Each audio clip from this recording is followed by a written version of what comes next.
नमस्कार विद्यार्थी मित्रांनो, मी अक्षय देशमुख स्वागत आहे तुमचं आपल्या ए क्लास एज्युकेशन चॅनलमध्ये। तर विद्यार्थी मित्रांनो, आरोग्य विभागाच्या गट अ, गट क, गट ड या पदांच्या ज्या भरती निघालेल्या आहेत, ज्या जागा निघालेल्या आहेत, तर त्याची इन्फॉर्मेशन त्याची माहिती आपण मागील व्हिडिओमध्ये बघितलेले आहेत। ते व्हिडिओ जर तुम्ही बघितलेले नसेल तर त्याची लिंक आय बटन मध्ये दिलेली आहे, तेथे जाऊन ते व्हिडिओ तुम्ही सर्वजण बघा। त्यामध्ये आपण काय बघितलेलं आहे की कोण एलिजिबल आहेत एग्जाम देण्यासाठी आरोग्य भरती 2021 साठी।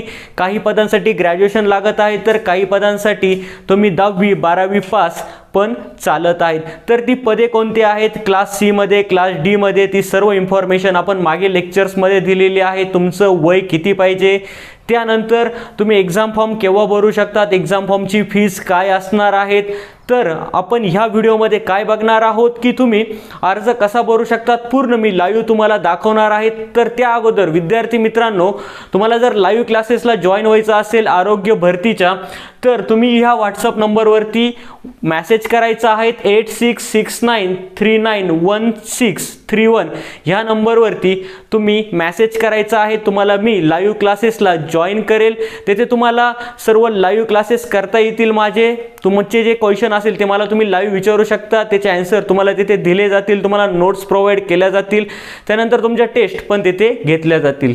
तर विद्यार्थी मित्रांनो, तुम्ही सर्वांनी व्हॉट्सअप ग्रुपला जॉईन व्हायचं आहे, मला व्हॉट्सअपला मेसेज करायचा आहे, तर मी तुम्हाला व्हॉट्सअप ग्रुपला जॉईन करेल।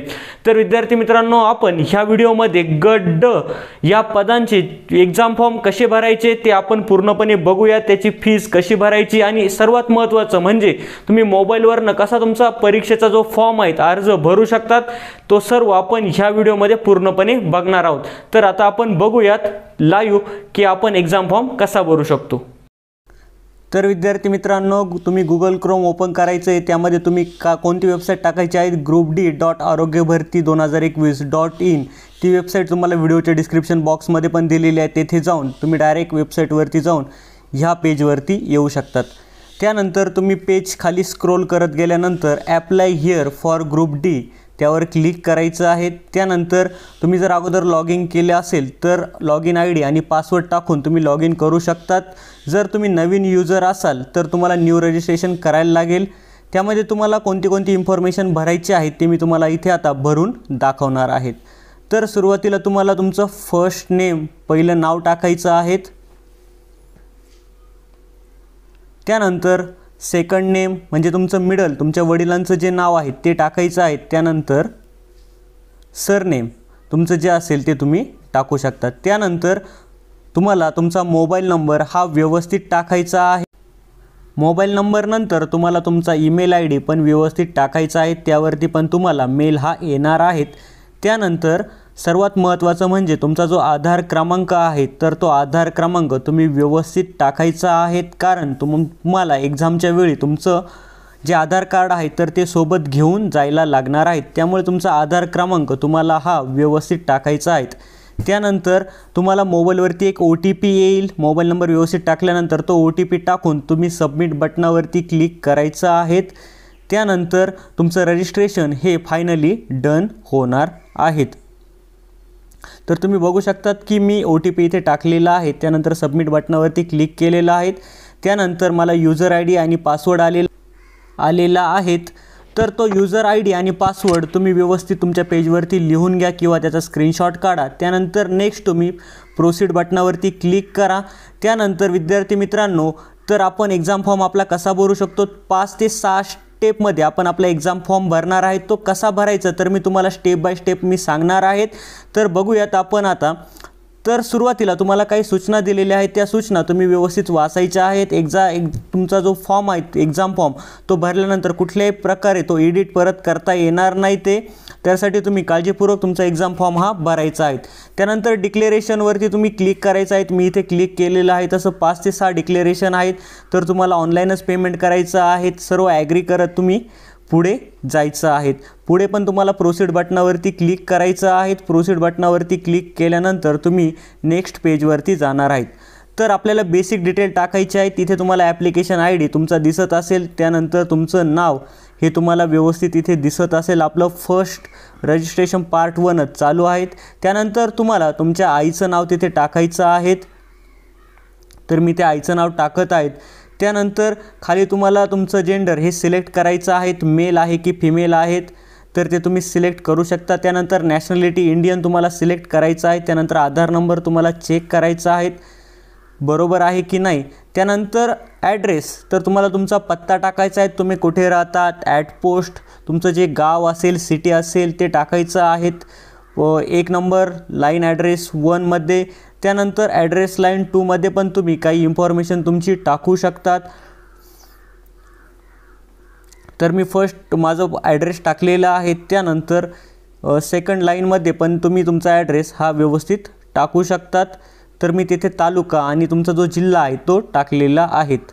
तर तुम्ही पण त्याच प्रकारे टाकू शकता. जे विद्यार्थी खेडेगावामध्ये राहतात त्यांनी असं टाकू शकतात, जे विद्यार्थी सिटीमध्ये राहतात तर ते वेगळ्या प्रकारे त्यांचा पत्ता हा टाकू शकतात. त्यानंतर तुमचं विलेज, तालुका, गाव त्याचं नाव तिथे टाकायचं आहेत.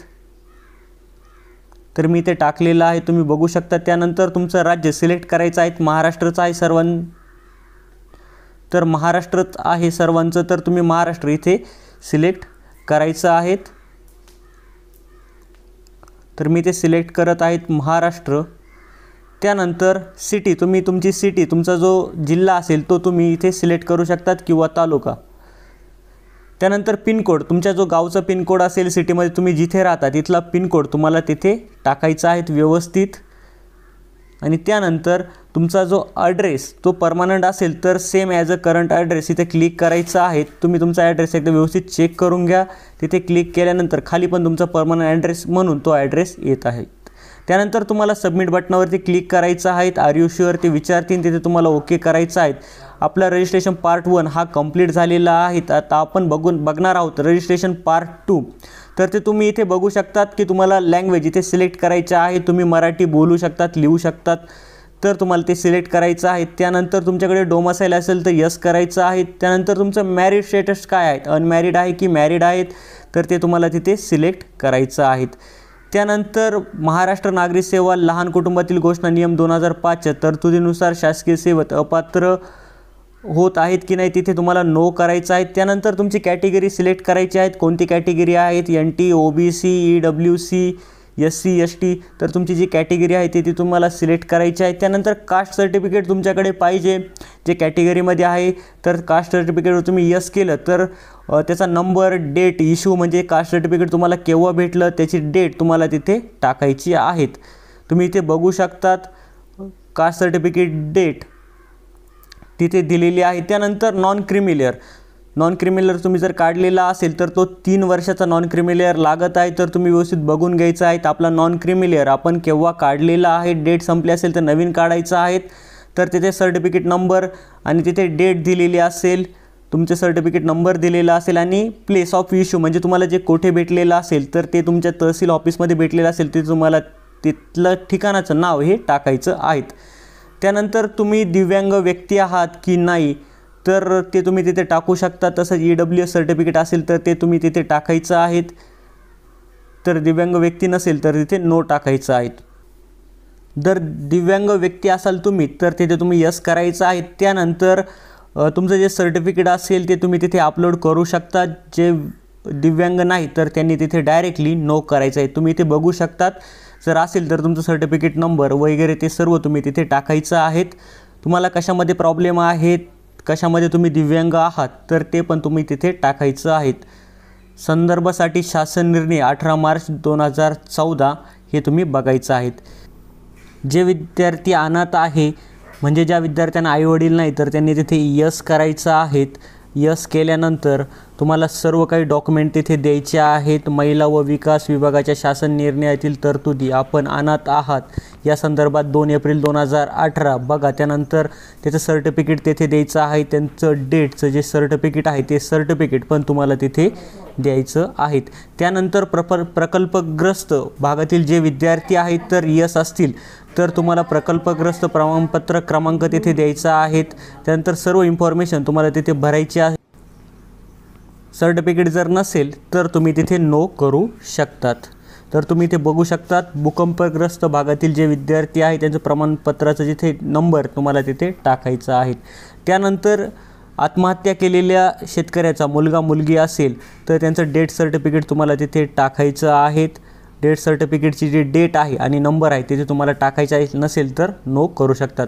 तुम्ही माजी सैनिक असाल तर तुमच्या सर्व्हिसचा कालावधी त्यानंतर तुमचे सर्टिफिकेट वगैरे तिथे टाकायचं आहेत. जर नो असेल तर तुम्ही तिथे नो करू शकतात. त्यानंतर नेक्स्ट पॉईंट काय दिलेला आहे आपण बघूयात की तुम्ही सरकारी नोकरीमध्ये आता आहात का, सरकारी कर्मचारी आहात का. तर ते तुम्ही असेल तर यस करायचं आहेत. कोठे आहेत तुम्ही जॉबसाठी तर ते टाकायचं आहेत, कार्यालयाचं नाव, त्यानंतर तुम्ही जॉईन केव्हा झाले तर ते सर्व काही तुम्ही तेथे टाकायचं आहेत. त्यानंतर तुम्ही जर स्पोर्ट पर्सन असाल तर तेथे तुम्ही तुमचं सर्टिफिकेट टाकायचं आहेत.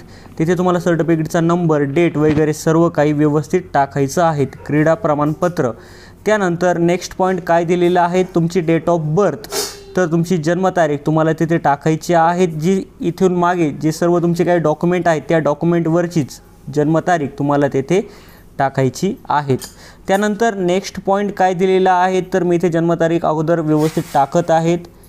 तर तुम्ही पण तुमची जन्मतारीख तिथे व्यवस्थित टाकायचं आहे. साल व्यवस्थित तिथे सिलेक्ट करायचं आहे. त्यानंतर डेट आणि त्यानंतर जो मंथ आहे तो व्यवस्थित सिलेक्ट करायचा आहे. त्यानंतर तुम्हाला तुमचं एक्झाम सेंटर हे सिलेक्ट करायचं आहे. तुम्ही ज्या जिल्ह्यामध्ये आहात तर त्या जिल्ह्यामधील एक्झाम सेंटर तुम्ही सिलेक्ट करायचं आहेत. कारण की महाराष्ट्रामध्ये एकाच वेळेला सर्व एक्झाम ह्या होणार आहेत.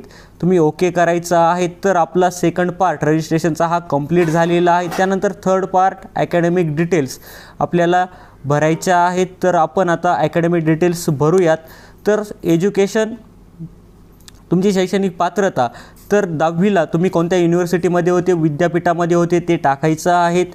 तर 10वीला तुम्हाला ग्रेड मार्क्स होते की काय तर ते पण टाकायचं आहेत. त्यानंतर तुम्हाला किती मार्क्स पडलेले आहेत, ग्रेड पॉईंट जर नसेल 10वीला सर्वांना मार्क्सच असतील तर कितीपैकी तुम्हाला किती मार्क्स पडलेले आहेत ते तुम्ही ते टाकायचे आहेत. तर तुम्ही पासिंग किती साली झाले तर ते सेकंड कॉलममध्ये आहेत. त्याच्यानंतर ऑप्टेन मार्क्स इथे तुम्ही टाकू शकता 460. त्यानंतर टोटल मार्क्स 500. त्यानंतर तुम्हाला पर्सेंटेज तुमचे पुढे आपोआप कॅल्क्युलेट होऊन येतील. इथे 92% आलेले आहे. त्यानंतर HSC महाराष्ट्र बोर्ड, तुमचं जे बोर्ड असेल, नाशिक असेल, पुणे असेल तर तुम्ही टाकू शकतात कोणत्या डिव्हिजन अंडर तुमचं हे बोर्ड आहे. तर तुम्हाला मार्क्स आहे की ग्रेड, सेकंड पॉईंटमध्ये, थर्ड पॉईंटमध्ये तुम्ही पासआउट किती साली झाला, त्यानंतर तुम्हाला मार्क्स किती पडले तर ते पण तुम्ही तिथे टाकायचे आहेत. किती आउट ऑफ किती मार्क्स पडले. इथे 12thला 650 समथिंग असतात स्टुडंटचे, तर 650पैकी 491 तर 75.54. त्यानंतर ग्रॅज्युएट, तर तुम्ही ग्रॅज्युएशन केलेलं असेल तर तिथे तुम्ही इन्फॉर्मेशन टाकू शकता. त्यानंतर डिप्लोमा, त्यानंतर पोस्ट ग्रॅज्युएट पण सेम आणि एनी अदर ते पण सेम तुम्ही टाकू शकतात. तर एक्सपिरियन्स डिटेल, तुम्ही जर कुठे काम करत असाल तर तुम्ही तिथे एक्सपिरियन्स डिटेल टाकू शकतात. त्यानंतर किती कालावधीसाठी तुम्ही काम केलेलं आहेत किंवा अजून पण करत आहात की नाही ते तुम्ही टाकू शकतात. एक्सपिरियन्स तर नसेल तर तुम्ही तिथे नो करू शकतात. आणि तुम्ही नेक्स्ट पेजवरती इथे डिक्लेरेशनवरती क्लिक करून सबमिट करायचं आहे. तर आपण आता नेक्स्ट पेजवरती पोहोचणार आहोत. तर तुम्ही तिथे ओके करू शकता. Detail is successful. आपले अकॅडमिक डिटेल पण व्यवस्थित झालेले आहेत. त्यानंतर आपल्याला आता फोटो आणि सिग्नेचर हे अपलोड करायचे आहेत. तर मी इथे अपलोड करून तुम्हाला दाखवत आहेत. तर तुम्ही इथे बघू शकतात आपल्या फोटोची साईज 3.5 गुणिले 4.5 सेंटीमीटर पाहिजे. 3.5 × 4.5 आणि आपला फोटो हा 50 ते 100 KB पाहिजे. त्याची साईज 50 to 100 KB ओनली पाहिजे. तर तुम्ही इथे अपलोड केल्यानंतर नेक्स्ट पेजवरती आपल्याला सिग्नेचर अपलोड करायचे आहे. सिग्नेचर 6x3 आणि 20 to 100 KB सिग्नेचर आपल्याला अपलोड करायची आहे. तर तुम्ही इथे बघू शकतात. तर दोन्ही मी अपलोड करून दाखवत आहे तुम्हाला आता. तर इथे तुम्ही चूज करून फाईलमध्ये जाऊन तुमचा जो फोटो असेल तर तो फोटो इथे तुम्ही अपलोड करू शकता. ड्राईव्हमध्ये सेव्ह असेल तर ड्राईव्हमधनं मोबाईलच्या तुम्ही करू शकता. तर मोबाईलवरती तुम्हाला मी एक्झाम फॉर्म भरून दाखवत आहे. तर खूप सारे विद्यार्थ्यांकडे लॅपटॉप नसतो किंवा त्यांना बाहेर जाता येत नाही. बाहेर गेले तरी तुम्हाला 100-200 रुपये एक्स्ट्राचा खर्च असतो. तो खर्च तुमचा वाचणार आहे मोबाईलवरनं फॉर्म भरल्यामुळे. तसंच तुम्हाला सिग्नेचर पण त्याच प्रकारे अपलोड करायचे आहेत. जर तुम्हाला अजून काही प्रॉब्लेम येत असेल तर इंस्टाग्रामला मेसेज करा. तुम्हाला मदत केली जाईल, हेल्प केली जाईल तुमचा फॉर्म भरून देण्यासाठी. तर इथे आपण दोन्ही पण अपलोड केल्यानंतर सिग्नेचर आणि फोटो खाली आपल्याला सबमिट बटनवरती क्लिक करायचं आहे. सबमिट बटनवरती क्लिक केल्यानंतर सेव्ह होईल तुमचा फोटोग्राफ आणि साईन. त्यानंतर लास्ट काय करायचं आहे, आपल्याला पोस्ट सिलेक्शन करायचे आहेत.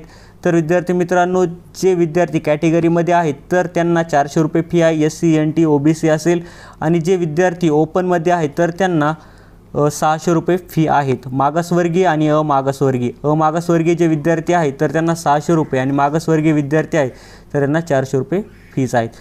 तर ग्रुप डी मधील सर्व पदांसाठी तुम्ही ॲप्लाय करू शकतात, पण फक्त एकाच सर्कलमध्ये तुम्ही ॲप्लाय करू शकतात. तर दुसऱ्या सर्कलमध्ये तुम्हाला जर ॲप्लाय करायचं असेल तर सर्कलनुसार तुमची फीज ही वाढत जाते. तुम्ही इथे बघू शकतात, if you apply for multiple bureau circle district for the same post payment will be charge separately. त्यानंतर तुम्हाला सबमिट बटनावरती क्लिक करायचं आहे. सबमिट बटनावरती क्लिक करून तुमची ही स्टेप इथे कंप्लीट होणार आहेत. त्यानंतर आपल्याला पोस्ट ह्या सिलेक्ट करायच्या आहेत. तर सुरुवातीला ग्रुप डी मधील ऑल पोस्ट मी इथे सिलेक्ट केलेल्या आहेत. त्यानंतर तिथे तुम्हाला ग्रुप डी मधील ऑल पोस्ट आहेत तर त्यामध्ये तुम्हाला तुमचं सर्कल हे चूज करायचं आहे. एकाच पोस्टसाठी जर तुम्ही मल्टिपल सर्कलमध्ये जर ॲप्लाय केलं तर तुमच्याकडनं जी फीज आहे तर ती फीज ही एक्स्ट्राची घेतल्या जाणार आहेत. आता मी परत बॅक जात आहेत. तर मी तुम्हाला आता दुसरी पोस्ट त्यामध्ये एक सिलेक्ट करून दाखवत आहेत. अकुशल कारागीर ट्रान्सपोर्ट पुणे.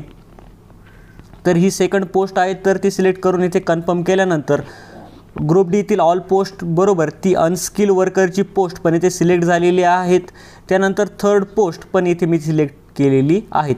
त्यानंतर पुढे सबमिट बटनवरती मी क्लिक करत आहेत सिलेक्ट करून. तर तुम्हाला सर्कल सिलेक्ट करायचं आहे अनस्किल वर्करसाठी. त्यानंतर ग्रुप डीतील सर्व पोस्टसाठी तुम्हाला कोणतं सर्कल घ्यायचं आहे तर ते तुम्हाला सिलेक्ट करायचं आहे. पण महाराष्ट्रामध्ये एकाच वेळेला सर्व एक्झाम ह्या होणार आहेत.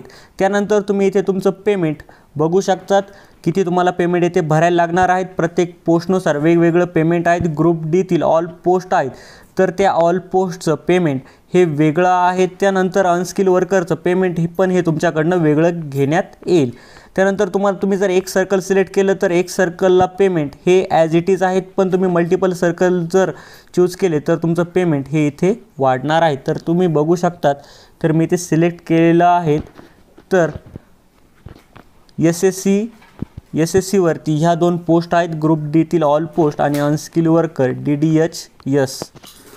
तर खाली तुम्ही इथे क्लिक करून पे नाववरती क्लिक करू शकतात.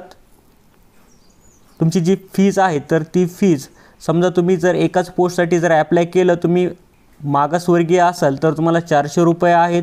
2 पोस्टला जर तुम्ही ॲप्लाय केलं तर तुमची फीज ही वाढणार आहे. तर इथे तुम्ही डेबिट कार्डने तुमचं पेमेंट करू शकतात. क्रेडिट कार्ड असेल त्यानंतर फोनपे वगैरे ह्या पद्धतीने तुम्ही तुमचं पेमेंट हे